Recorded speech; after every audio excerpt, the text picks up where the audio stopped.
next week. Not as happy, but maybe still as happy. Who knows, eh? How wonderful it is to be here.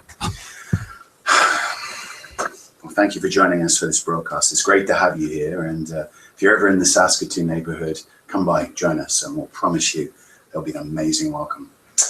So an elderly Polish man lay dying in his bed, and while suffering the agonies of impending death, he suddenly smelled the aroma of his favorite pierogi with fried onions wafting up the stairs. So he gathered his remaining strength and lifted himself from the bed. Gripping the railing with both hands, he crawled downstairs. There he leaned against the doorframe, gazing into the kitchen, where if not for death's agony, he would have thought himself already in heaven. For there, spread out upon wax paper on the kitchen table, were hundreds of his favorite pierogi. Was it heaven?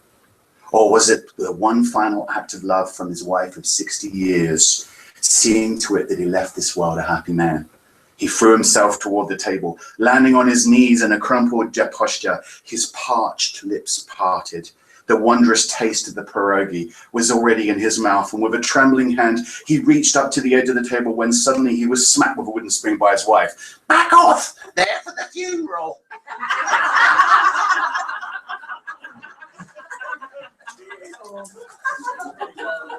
Anyway.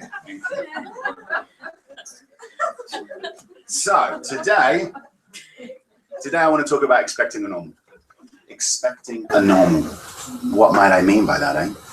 Well, expecting a normal is driven from a simple idea, but that is really very prevalent. The idea of expecting a miracle. And that's what this is about. It's the inverse of that.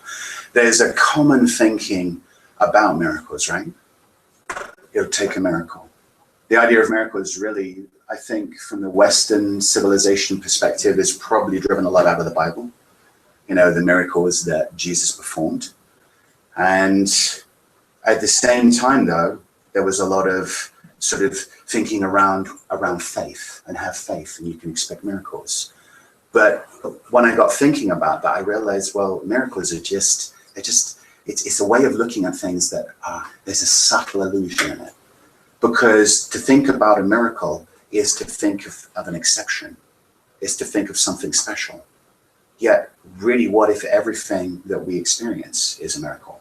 Really, what if miracles are actually normal? Do you get where I'm going with that? So I want to talk a bit about that today. So I talked a few weeks ago about faith, right? So I talked about faith equals belief minus acceptance, and that knowing equals belief plus acceptance. So I thought I'd delve a little bit more into that, because I think that there may be this belief we've got, some of us, that faith is the fuel of miracles, right? You have enough faith and you can expect a miracle. Well, what faith is not? Faith is not magic. Faith is not fortune. Faith is not a rote belief in something. Faith is not reaching out to this God in the sky in some geographical location with some Monty Python-esque white beard kind of dude who's looking down on us and in a fickle, precocious or uncertain and unpredictable manner is bestowing favor upon one person over another person. That's not what faith is about to me. Faith isn't about miracles, and faith certainly isn't about luck. I mean, if you think about it, I know it's taken me many years to get my head around the idea. I got brought up with the idea of fortune, and that, you know, some people are luckier than others, or if I'm lucky, this will happen. Well, if you think about it, the idea of luck, it's a bit fatalistic, right? If I'm lucky enough, what language of separation? So faith is not about luck. Faith is not about miracles. Eric Butterworth, he describes faith as being consciousness centered in universal source. Consciousness centered in universal source. So let's break that down. Consciousness is my conscious awareness. That's all it is. It's what I'm thinking. It's what I'm aware of. And then consciousness centered in universal source. So centered in universal source. So that's talking about my awareness of universal source. Universal source being God, spirit, one mind, amazingness, goodness, joy, freedom, bliss, happiness. And when you connect to what Eric Butterworth is saying, he's talking about consciousness as being centered in universal source. That means that my thinking awareness is centered in bliss, in happiness, in freedom, in joy, in God. That really, that is what spiritual practice is. is coming back to that. And sometimes, I don't know about you, but I forget. I forget to be centered in universal source. And then the universe will come along through me and knock me about the head with a spiritual 2x4, and I'll remember again. All right? That's how it is. That's perfect. The forgetting is perfect. If we didn't forget if we didn't have moments of forgetfulness around being centered in universal source, around being aware of God, well, what will be the point of life? Because the point of life is waking up. The point of life is remembering who we truly are. And that when we incarnate, I believe that that is forgotten for a very important reason. Because when we're not incarnated in this body, if we are out of this body and fully and purely in the presence of the divine, I mean, maybe we're drooling on cloud on at the magnificence that we are beholding. How could we get about the business of living a life if we were drooling on cloud on? We're not meant to be here on cloud on. We're meant to live. We're meant to forget and then remember again. And so faith is an important part of that, just as knowing as belief is. And so faith is a wonderful step on this journey where we get through our experiences to remember to have our consciousness, our awareness centered in God. And I don't know about you, but it took me getting a number of different awakenings. Only this morning I had someone Facebook me. Everyone here Facebook or know about Facebook? If you don't know about Facebook, it's about 1.1 billion people who use it. And it's a way for people to connect, you know, a book of faces, Facebook, right? And someone who, when I was in Ashford, Kent, in England, when I was at the children's home and then I moved out and I was living there for a while, things were going bad for me. I got a message this morning at like 7 o'clock from someone over like nearly 30 years ago. And her name was Emma. And it turns out we used to be little sweethearts. And at the time when I rushed away, because of all the things that were going on, I'd left her and she said, well, you left me brokenhearted as a teenager. And I was like, oh, I'm so sorry. She said, oh, it's okay. And we started to catch up and realize, and she said, wow, I'm speechless at this. It's a miracle. And I laughed and I said, I'm going to be talking about miracles this morning at church. How perfect is that? So we have these experiences to remember the truth of ourselves in different ways. I got an experience this morning to remember a part of my childhood. Turns out, from what I can tell, for whatever reason, in a mode of self-protection, my memory has shut things down over the years. It's just closed them down. And that's been for a good reason. That was self-preservation. That was protecting me. But it also, my memory shut down things that were good too. And as she was reminding me of things, it was like, oh, wow, yes, that's right. I remember that. Oh, those teenage years. Oh, gosh. Thank goodness I've got past those. You know, I don't know about you. So this is what we get with experience. We get to remember these wonderful moments of forgetting, the wonderful moments of being who we are, the wonderful moments, and sometimes they don't feel so wonderful. And on the topic of faith, when I mentioned at the beginning about the idea of miracles, perhaps being inspired by Jesus in the Bible. Who hasn't heard of the miracles of the fish and the loaves of bread or the wine? Okay, who hasn't heard of those miracles, right? And yet Jesus said, you can do everything he did if you believe. That's very clearly in the Bible. Our teaching is one where we talk about Jesus being, in fact, someone phoned us just before the service asking, are we a church? We're a Christian church. It's like, well, we have a Judeo-Christian influence, but no, we wouldn't call ourselves a Christian church because we consider Jesus to be the great example, not the great exception. And there's much within the book, The Science of Mind, where the teachings of Jesus are talked about. In fact, there's a whole section of the teachings of Jesus where Ernest Holmes breaks down the allegories and the stories and teachings of Jesus from a metaphysical point of view. The Gnostic traditions that really were a part of Christianity in the earliest days that ultimately got stamped out by various different aspects in history that weren't so wholesome. They were talking about the teachings behind the Bible being a layer of mysteries, that there was the literal teachings and then there were the metaphorical, there were the inner mysteries of the teachings. And that what Jesus was doing was telling these stories or performing these miracles to help impart truth, to help impart teaching. But he said, you can do everything that I have done. All you've got to do is believe. You've got to have faith. If you are centered, knowing that where you know the Father, where you know God as God through you, you will be able to do this. And here's the thing. Faith does not make God work. Let's get clear on that. If I'm getting all busy in my faith, if I'm getting all clear about having my consciousness centered in universal source, that doesn't make God work. See, God's always working. God's always present. That's the key thing. Faith does not receive some kind of miracle power. So because I am centered in universal consciousness, because I'm aware of my divinity, it's not then suddenly I get a miracle power. No, it was there all the way along. I just forgot about it. So this is what Ernest Holmes says in a book called The Science of Mind, which is the book that our teaching is based around. Page 166. To the average person, when a result is obtained by this method of work, so the teachings, it looks as though a miracle has happened, but such is not the case. It is only a miracle as everything else in life is a miracle. A definite conscious idea has been set in motion in the subjective world. So that's that aspect of reality that connects us all.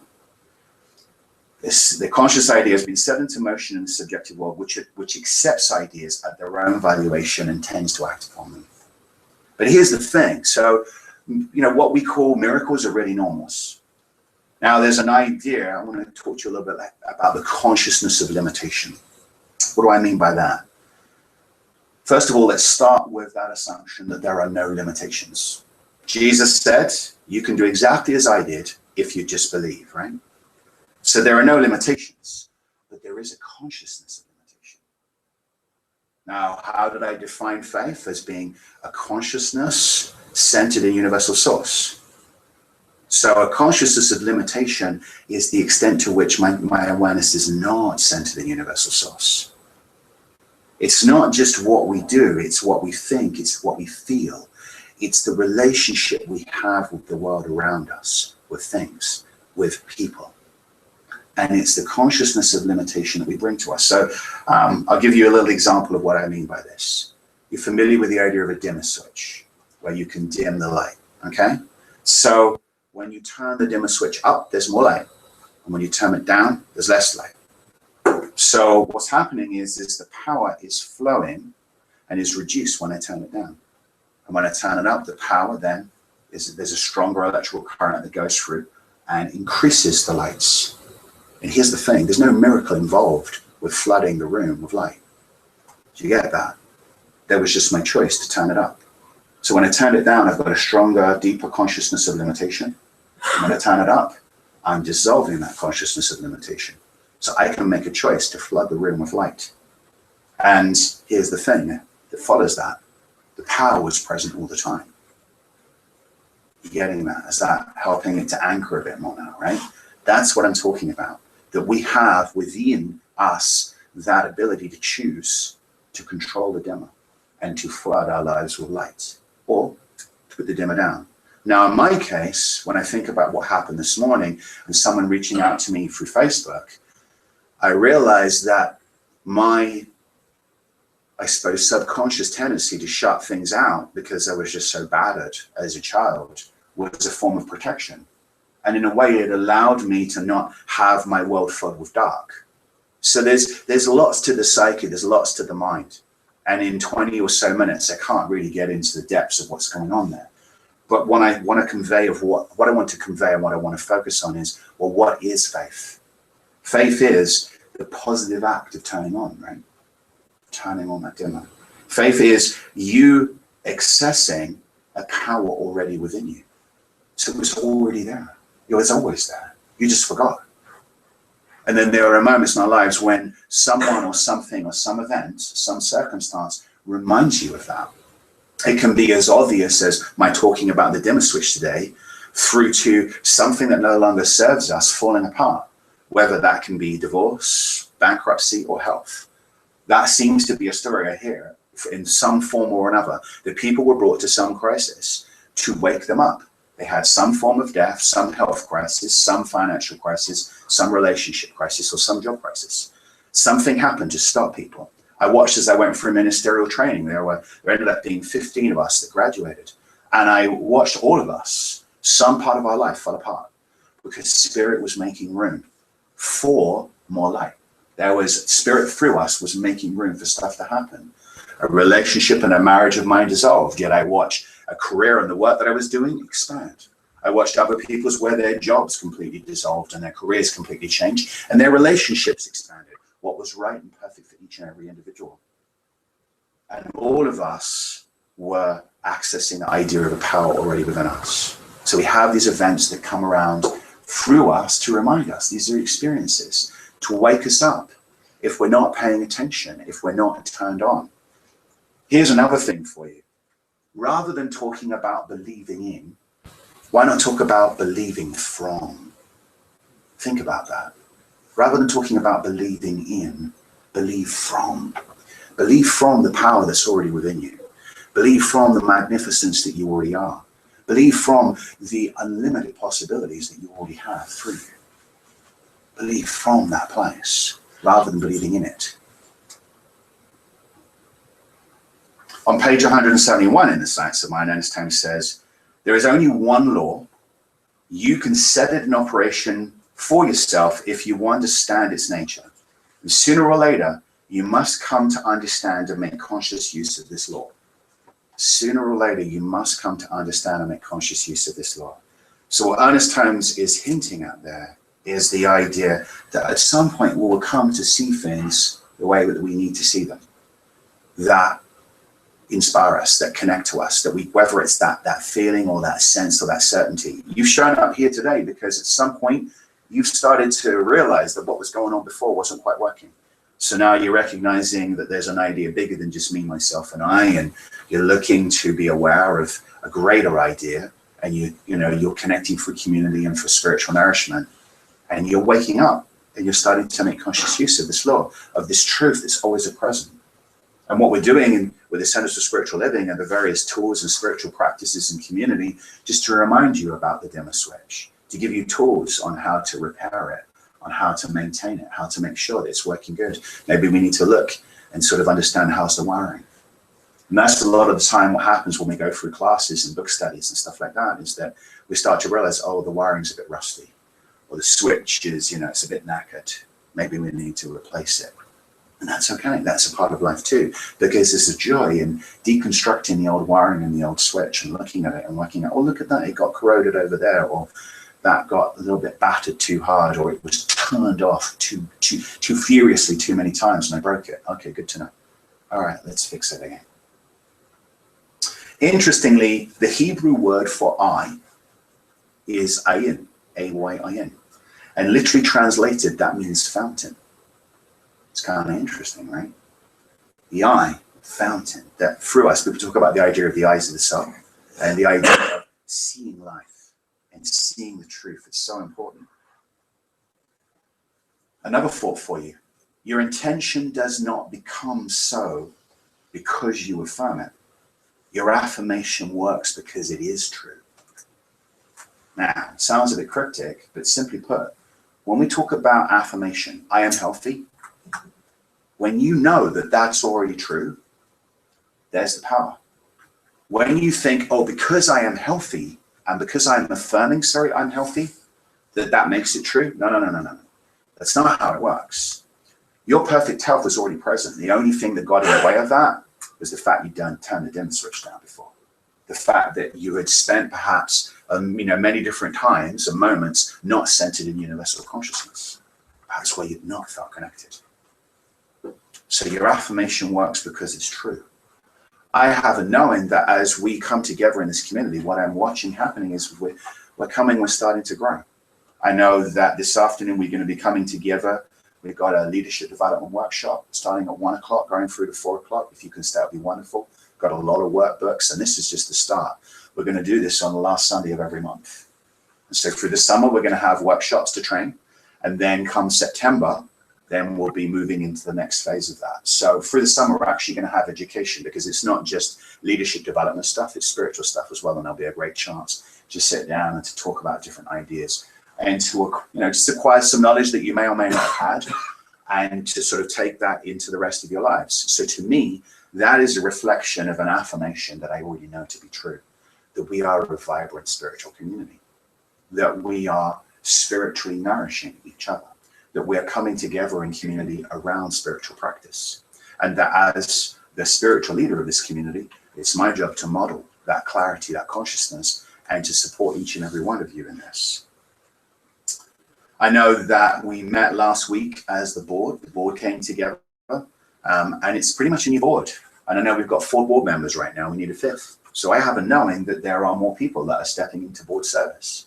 I know that in the right and perfect way, that what we're going to do is we're going to form that board of trustees, and then they will be responsible for managing the finances of the organization. And what a gift that is to me, because that allows me to focus on the spiritual programs and the spiritual growth and spiritual nourishment. So I'll see all that, and I can work with the board and support them as they work out the business of the organization. I'm so grateful for that. And there's a few of you that are here today, and I'm so grateful for you serving in that capacity. It's interesting because within the world, there's a lot of energy spent looking in places without really sort of having an awareness of that. So giving an example, there's some great science going on right now. Has anyone here heard of the Hadron Collider in Switzerland and France? So what they've built is they've built a 27-kilometer tube underneath the ground, 100 meters in the ground. And it actually runs over the Swiss and the French borders. And what's interesting, I was watching a YouTube video on this last night, fascinating stuff. They're taking hydrogen particles, stripping them down into their photons, and they're speeding them up. They're speeding them up with energy until they're like 0.1% slower than the speed of light. They're trying to get them really, really fast, and then they're basically using magnets to hammer them into each other. And then what they do is, as they have cameras that detect what goes on, and they're really measuring the space between the particles. They're looking to see, what else don't we understand about the fabric of the world? What else don't we understand about what's going on? Because in understanding that, now that will give us more of a knowledge. And they're actually wondering, they've just upgraded it, and they're wondering if the proof for what's known as the multiverse theory is about to be found. In other words, that there are multiple dimensions of universes. They actually, theoretical physicists are looking at that, and that's a very strong possibility. Interestingly, from a spiritual point of view, we've known and believed that for a long, long time. Science is slowly catching up with spirituality. But on the first book of the Science of Mind, written some 80 years ago, there'll be a day when science and spirituality walks hand in hand. And I'm looking forward to science catching up. I really am. But I get it. There's great science going on. And from the spiritual point of view, within this space between the particles, so they say that between the nucleus and the electrons, if you expanded it to scale, the space is as big as a football field, and the football is the nucleus at the middle of the field. That gives you context. There's a whole bunch of space they don't understand. And I'm hoping that I'm breaking that down clearly, because this is a little bit abstract and weird to me, because it's scientific stuff gets heavy. But there's great science looking at the space between the particles, and yet we know there's a creative force holding it all together. We know that there's a creative force that's pulling it all together. I know that we're made from a material point of view from particles in space, and that at the same time, though, we are the activity of God expressing as us. The world, the whole of God is present at every point in space at the same time. Maybe you could meditate on that at some point. The whole of God is present in every point in space at the same time. Rumi said, the ocean is in the drop. That's what he was talking about. And from the scientific point of view, they don't have rational explanations how there are two electrons that can be behaving exactly the same way, vast distances apart, or how a particle can disappear and appear in a different point. Time and space wasn't accounted for, it was instantaneous. That totally blows Newton's science 300 years ago out the water. Now, Newton's science of the big was very good, but the quantum science of the small is showing that Newton's paradigm, what we've based the last 300 to 400 years of our scientific progress on, is not complete. We don't know everything. And even the scientists working with the Hadron Colliders are saying it's a bit embarrassing because we can only explain 4% of energy in the universe. Well, I tell you what, I've got an idea about the other 96%. That's my point here. That in other words, that the whole of God is present at every point in space at the same time. And when you connect to that, that to me begins to open the door of understanding around what is the fuel of a normal, all right? Or what the average person might call a miracle. Well, if the whole of God is present in every point of space at every moment at the same time, that's the fuel. And the trick the question is, how totally present am I as a presence with that? How present am I with this creative force? How clear? How much do I feel it? And when I'm not feeling good, when I wake up and I don't feel happy, or I feel, crusty, or I feel sad, or I feel blue, or whatever it is, then in time, hopefully, I've done spiritual practice, so I put things in my life, reminders and cues, whether they're notes on the mirror to remind me of how magnificent I am, or the book that I'm reading, or the movie I've been watching, or the study group I'm studying with, or just the friends in the community I've surrounded myself with. They'll remind me to become present again. And this is why I care so much about spiritual community. It's because when we come together to remind each other, to grow up all over each other, this is where we get to support each other. Sometimes obviously and consciously, and other times less so. I had an interesting conversation last night with someone who is a metaphysician, was talking about lucky. And I said, well, I don't believe in luck, really. I get that luck is out there as an idea, but this is what I actually think is going on. And they were like, oh, good point. Yeah, thanks for the reminder. That's sometimes what we do. And by the way, just as a warning, if you are in conversation with me in the future, and I point things out like that, I'm not trying to be facetious or whatever. I'm just like, that's what I've trained. That's what I'm focusing on, is I'm being very mindful of the words that I'm using, because I want to constantly practice the presence. I want to practice being present. So in Psalms 46:10, it says, be still and know that I am God. Now, interesting. Now, there's a lot of religious takes on the Bible, but there's a psalm that rings incredibly true to me. Be still and know that I am God. Interesting choice of language. That slipped through the Council of Nicaea in 346 AD, when Constantine and the bishops rewrote the Bible and they scrubbed out some Gospels. That one stayed in, because thankfully it was supposed to. So within the Bible, there's great truth. And it was a very interesting journey for me to go through the priming as a child about how the Bible was bad, to then realizing, no, actually, there's a lot of beauty within it.